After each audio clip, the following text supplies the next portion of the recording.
اما بعد فاعوذ باللہ من الشیطان الرجیم بسم اللہ الرحمن الرحیم قال اللہ تعالی اعوذ باللہ من الشیطان الرجیم بسم اللہ الرحمن الرحیم انا اعطیناک الکوثر فصل لربک وانحر ان شانئک هو الابتر صدق اللہ العظیم وصدقنا رسولہ النبی الکریم الامین ونحن على ذلك لمن الشاہدین والشاکرین۔ میرے پیارے دوستو، آج آپ کی خدمت میں سورہ کوثر کی فضیلت اور اس کے متعلقات میں سے ایک وظیفہ آپ کی خدمت میں پیش کرتا ہوں۔ سب سے پہلے تو چینل پر خوش آمدید اور چینل کو سبسکرائب لازم کر دیں، ویڈیوز کو بھی لائک اور شیئر کیجئے تاکہ میری ہر ویڈیو آپ کے پاس اپڈیٹ کی صورت میں پہنچ سکے۔ میرے پیارے دوستو، سورہ کوثر کے فضائل، اس کا شان نزول کچھ اس طرح ہے کہ ابن ابی حاتم نے صدی سے اور وحیقین دلال نبوت میں حضرت محمد بن علی بن حسین رضی اللہ عنہ سے نقل کیا کہ جس شخص کی اولاد ذکور مر جائے، یعنی مذکر اولاد مر جائے، بیٹے مر جائیں، اس کو عرب ابتر کہا کرتے تھے، یعنی مقطوع النسل، جس کی آگے نسل قطع ہو جائے، ختم ہو جائے، کٹ جائے۔ جس وقت نبی کریم صلی اللہ علیہ وسلم کے صاحبزادے قاسم رضی اللہ تعالی عنہ کا بچپن میں انتقال ہو گیا تو کفار مکہ آپ کو ابتر کہہ کر طعنہ دینے لگے۔ تو ایسا کہنے والوں میں عاص بن وائل کا نام خاص طور پر ذکر کیا جاتا ہے۔ اس کے سامنے جب رسول اللہ صلی اللہ علیہ وسلم کا ذکر کیا جاتا تو کہتا ان کی بات چھوڑو، یہ کچھ فکر کرنے کی کوئی چیز نہیں، کیونکہ وہ ابتر ہے۔ یعنی جب آپ صلی اللہ علیہ وسلم کا انتقال ہو جائے گا تو ان کا کوئی نام لینے والا بھی نہ رہے گا۔ تو اس پر سورۃ کوثر نازل ہوئی۔ اللہ تعالیٰ نے آپ صلی اللہ علیہ وسلم کی تعریف اور فضیلت بیان فرمائی کہ انا اعطیناک الکوثر، کہ بے شک ہم نے آپ کو کوثر عطا کی۔ کوثر کے متعلق رسول اللہ صلی اللہ علیہ وسلم کا ارشاد مبارک ہے۔ آپ صلی اللہ علیہ وسلم نے ایک دفعہ اس سورت کو تلاوت فرمایا، پھر صحابہ اکرام سے سوال کیا کہ صحابہ تم جانتے ہو کہ کوثر کیا ہے؟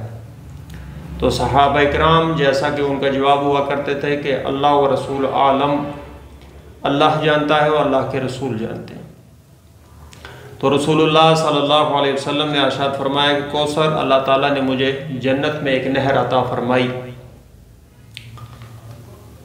اور جس کی مٹھاس کے کیا کہنے، جس پانی کی شفافیت کے کیا کہنے، اور وہ پانی ایسا ہے کہ اس کو ایک دفعہ جو کوئی پیے پھر دوبارہ اسے کبھی پیاس نہ لگے گی۔ تو شان نزول جو تھا یہ ابن کثیر و مظہری میں ہے اور رواہ بغوی ہے۔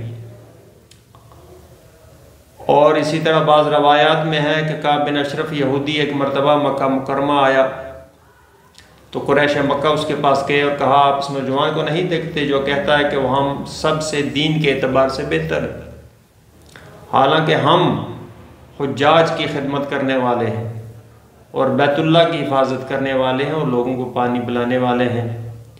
تو کعب نے یہ سن کر کہا تم لوگ اس سے بہتر ہو۔ اس پر تو یہ سورت کوثر نازل ہوئی ہے، اور یہ بھی مظہری میں ہے، ابن کثیر میں ہے، بزار میں ہے۔ میرے پیارے دوستو، بہت پیاری روایت آپ کی خدمت میں نے عرض کی۔ اب چلتے ہیں وظیفے کی جانب۔ سورۃ کوثر کے آپ نے بہت سارے وظائف کیے ہوں گے، خصوصاً قدر چمکانے کے لیے، دولت کے حصول کے لیے، رزق کی برکت کے لیے سورۃ کوثر کا وظیفہ،